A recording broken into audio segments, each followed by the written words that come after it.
যিজন মানুহৰ পৰিয়ালৰ তিনিজনেই বিদেশী তেওঁ বিদেশী হৈ কাম কৰিব নে স্বদেশৰ কাৰণে কাম কৰিব মোক ধন্যবাদ জনাবলগীয়া একো কথা নাই তেওঁক অসমৰ ৰাইজে ভালদৰে ধন্যবাদ জনাব এই মন্তব্য কৰিছে এতিয়া মুখ্যমন্ত্ৰী হিমন্ত বিশ্ব শৰ্মাই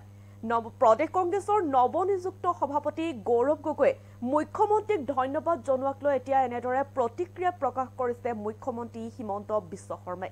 জনাইছো সবিশেষ পৰিয়ালৰ 4 সদস্যৰ 3 জনেই বিদেশী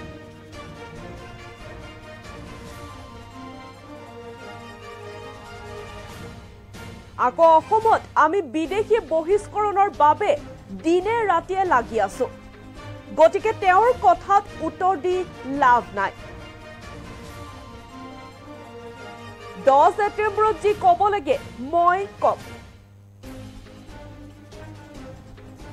যিজন মানুহৰ পৰিয়ালত 3 জনেই বিদেশী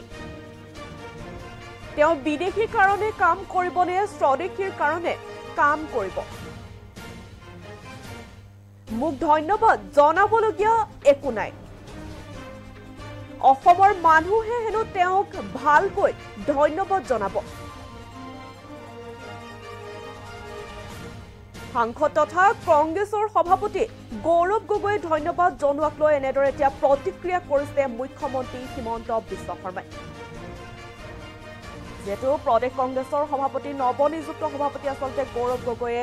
ধন্যবাদ জ্ঞাপন কৰাক লৈ মুখ্যমন্ত্ৰীয়ে এতিয়া এনেদৰে প্ৰতিক্ৰিয়া প্ৰকাশ কৰা দেখিবলৈ পোৱা গৈছে পৰিয়ালৰ 4 সদস্যৰ 3 জনেই বিদেশী আকৌ অসমত আমি বিদেশী বহিষ্কৰণৰ বাবে দিনে ৰাতিয়ে হেনো লাগি আছো গতিকে তেওঁৰ কথাত উত্তৰ দি লাভ নাই বুলি মুখ্যমন্ত্ৰীগৰাকীয়ে মন্তব্য কৰিছে 10 ছেপ্টেম্বৰত যি ক'ব লাগে মই কম যিজন মানুহৰ পৰিয়ালত 3 জনেই বিদেশী তেওঁ বিদেশী কাৰণে কাম কৰিবনে স্বদেশীৰ কাৰণে কাম কৰিব এই প্ৰশ্ন কৰিছে এতিয়া মুখ্যমন্ত্ৰীগৰাকী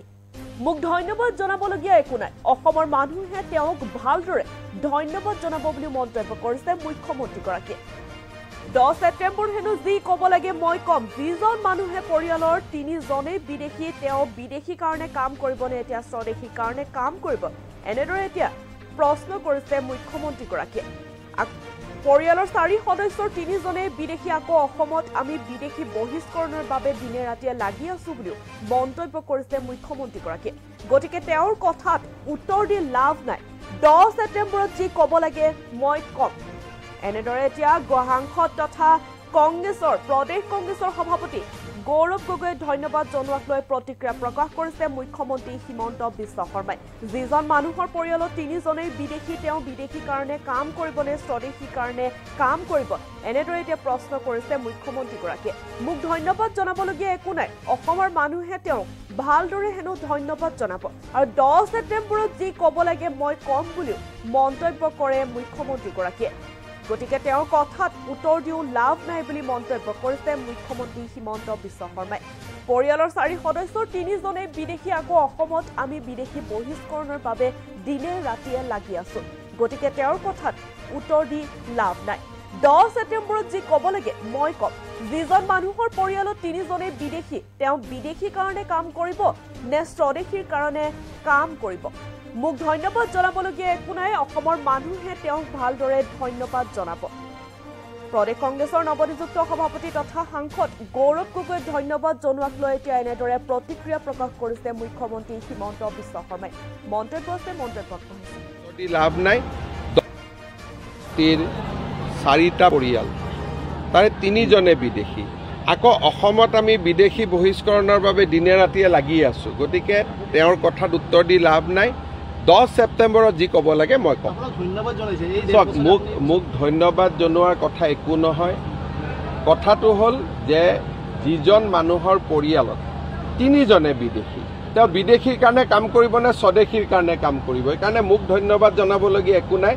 অসমৰ মানুহে তেওঁক ভালকৈ ধন্যবাদ জনাব 4টা পৰিয়াল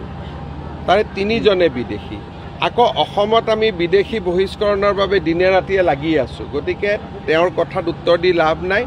10 ছেপ্টেম্বৰত যি ক'ব লাগে মই কম মোক ধন্যবাদ জনোৱাৰ কথা একো নহয় কথাটো হ'ল যে যিজন মানুহৰ পৰিয়ালত 3 জনে বিদেশী তেওঁ বিদেশীৰ কাৰণে কাম কৰিব নে স্বদেশীৰ কাৰণে কাম কৰিব সেইকাৰণে মোক ধন্যবাদ জনাবলগীয়া একো নাই অসমৰ মানুহে তেওঁক ভালকৈ ধন্যবাদ জনাব 4টা পৰিয়াল তাৰে 3জনে বিদেশী আকৌ অসমত আমি বিদেশী বহিষ্কৰণৰ বাবে দিনে ৰাতিয়ে লাগি আছো গতিকে তেওঁৰ কথাত উত্তৰ দি লাভ নাই 10 ছেপ্টেম্বৰত যি ক'ব লাগে মই কম মোক ধন্যবাদ জনোৱাৰ কথা একো নহয় কথাটো হ'ল যে যিজন মানুহৰ পৰিয়ালত 3জনে বিদেশী তেওঁ বিদেশীৰ কাৰণে কাম কৰিব নে স্বদেশীৰ কাৰণে কাম কৰিব সেইকাৰণে মোক ধন্যবাদ জনাবলগীয়া একো নাই অসমৰ মানুহে তেওঁক ভালকৈ ধন্যবাদ জনাব 4টা পৰিয়াল তাৰে 3জনে বিদেশী আকৌ অসমত আমি বিদেশী বহিষ্কৰণৰ বাবে দিনে ৰাতিয়ে লাগি আছো গতিকে তেওঁৰ কথাত